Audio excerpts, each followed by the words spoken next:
अस्सलामुअलैकुम students. Welcome to मेडमिस्टिका YouTube channel. हम पढ़ रहे थे हार्पर्स बायोकेमिस्ट्री चैप्टर नंबर 27। अब हमने आगे मेटाबॉलिज्म पढ़ना है, जिसमें हम synthesis of non essential amino acid पढ़ेंगे, जिसके लिए कुछ बेसिक टर्म्स आपको पता होनी चाहिए। ये बेसिक टर्म्स है हमारे पास: transamination, oxidative deamination and reductive amination. इसमें सबसे पहले हमारे पास है ट्रांस अमाइनेशन। दो रिएक्टेंट्स है, एलानिन है हमारे पास अमाइनो एसिड, और अल्फा कीटोग्लूटारेट है कीटो एसिड।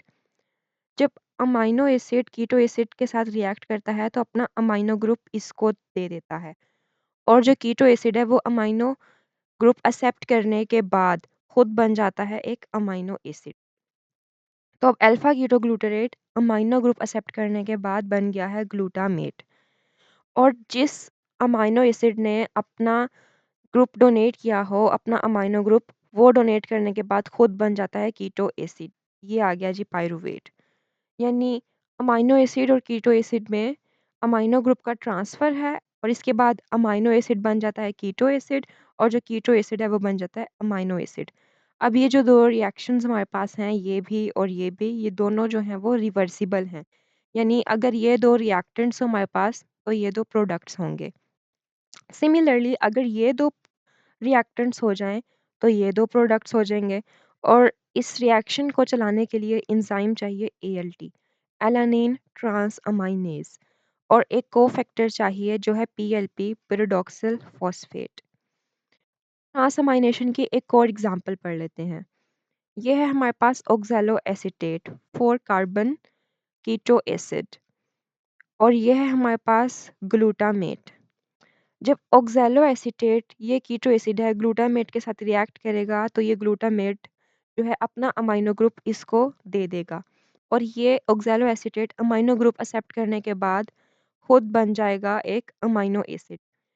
ठीक है, और जो ग्लूटामेट है जिसने अपना अमाइनो ग्रुप दे दिया है, वो डोनेशन के बाद उसका रह जाएगा structure as a carbon skeleton of keto acid.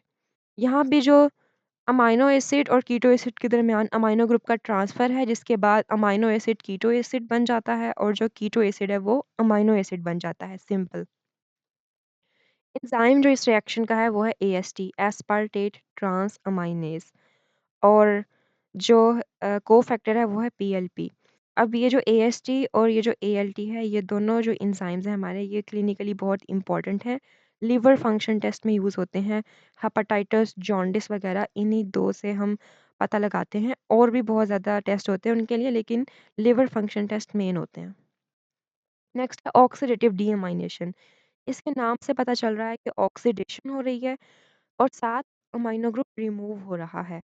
अब इसकी एग्जांपल है हमारे पास ये ग्लूटामेट। ग्लूटामेट जब कन्वर्ट हो रहा है अल्फा कीटोग्लूटारेट में, तो क्या हो रहा है असल में, NADH में चेंज हो रहा है। यानी ये अपना एक हाइड्रोजन लूज कर रहा है, तो इट्स मीन इसकी हो गई ऑक्सीडेशन, और साथ ही अमाइनो ग्रुप रिमूवल का मतलब हो गया डी अमाइनेशन। तो ऑक्सीडेटिव डी अमाइनेशन में ग्लूटामेट अल्फा कीटोग्लूटारेट में चेंज हो जाता है ऑक्सीडाइज्ड होने के बाद और अमाइनो ग्रुप लूज करने के बाद। जो एंजाइम इस रिएक्शन को कैटालाइज करता है वो है ग्लूटामेट डीहाइड्रोजिनेज। यहाँ हम NAD के अलावा NADP भी यूज़ कर सकते हैं, तो वो NADPH में चेंज हो जाएगी रिएक्शन के बाद। नेक्स्ट है हमारे पास रिडक्टिव अमाइनेशन। रिडक्टिव का लफ्ज़ बता रहा है कि रिडक्शन हो रही है, और अमाइनेशन से पता लग रहा है कि अमाइनो ग्रुप ऐड हो रहा है। इसकी हम एग्जांपल पढ़ते हैं। रिडक्टिव अमाइनेशन बिल्कुल ऑपोजिट है ऑक्सीडेटिव डीअमाइनेशन की। अब यही रिएक्शन इस फॉर्म में यहाँ लिखा हुआ है, अल्फा कीटोग्लूटारेट और अमोनिया प्लस कर दें या रिएक्ट करवा लें, और हम इस रिएक्शन को कैटालाइज कर दें ग्लूटामेट डीहाइड्रोजिनेज की प्रेजेंस में, तो वापस ग्लूटामेट बन जाएगा, और NADPH NADP में कन्वर्ट हो जाएगा। यानी H जो है, हाइड्रोजन जो है वो अल्फा कीटोग्लूटारेट में ऐड हो रहा है, यानी इसकी रिडक्शन हो रही है। तो ये रिडक्टिव हो गया, और अमाइनो ग्रुप ऐड हो रहा है, तो ये अमाइनेशन के साथ सिंक्रोनाइज कर गया।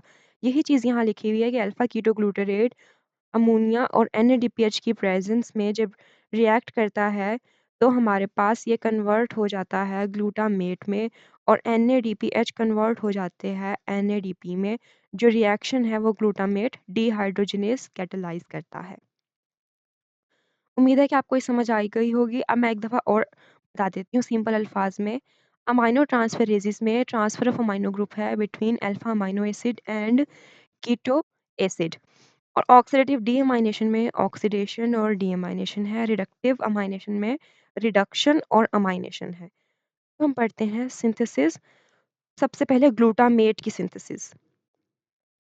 ये कैसे होती है? By reductive amidation by glutamate dehydrogenase. अभी हम पढ़ के हटे हैं। ये रही रिडक्टिव अमाइनेशन। ये इसका रिएक्शन लिखा हुआ है जो कि हमारी बुक में सेम ऐसे ही लिखा हुआ है। इसमें जो अल्फा कीटो ग्लूटारेट है वो कन्वर्ट हो रहा है ग्लूटामेट में और यहाँ पे हमारे पास ये अमोनियम आयन है जो कि अमोनिया दे रहा है और ये NADPH है जो कि हमें रिडक्शन के लिए हाइड्रोजन दे रहा है। इस रिएक्शन के बाद यहाँ पे जो O लिखा हुआ था ये NH3 से रिप्लेस हो गया, यानी हमारे पास ये अमाइनेशन हो गई है। नेक्स्ट हम पढ़ते हैं ग्लूटामीन सिंथेसिस। ठीक है, जो ग्लूटामेट है जो ग्लूटामीन है ये दोनों नॉन एसेंशियल हैं। हम अपनी बॉडी में इनकी सिंथेसिस पढ़ सकते हैं। ये कैसे बनता है? Formed by amidation of glutamate.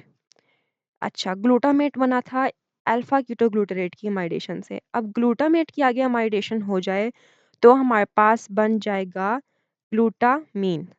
और इसके लिए एंजाइम कौन सा चाहिए? एंजाइम चाहिए ग्लूटामीन सिंथेटेज। अब सिंथेटेज, जहाँ भी सिंथेटेज हो आखिर में, यानी थ टेज ऐसा लिखा हुआ हो तो इसका मतलब ATP यहाँ पे काम करेगी। इसमें होता क्या है कि जो ग्लूटामेट हमारे पास बना है ये ATP के साथ रिएक्ट करता है और बना देता है गैमा ग्लूटामाइल फॉस्फेट। यानी ATP का एक जो P है, जो एक फॉस्फेट है वो इसमें ऐड हो गया और बाकी ADP बाहर आ गया। अब ये हमारे पास बेसिकली इंटरमीडिएट है ग्लूटामीन सिंथेसिस का। इसके साथ जब अमोनियम आयन बाइंड हो जाएगा तो इसमें NH3 ग्रुप जो है वो इसी के गैमा फॉस्फेट पे रिएक्ट करेगा। अब गैमा फॉस्फेट क्या होता है? ये जो है ये पूरा ATP का स्ट्रक्चर है और ये जो थर्ड फॉस्फेट है ये हमारे पास गैमा फॉस्फेट है। जब इसके साथ रिएक्शन हो जाएगा तो हमारे पास जो फॉस्फेट थी वो रिलीज हो जाएगी और ग्लूटामीन जो है वो प्रोड्यूस हो जाएगा।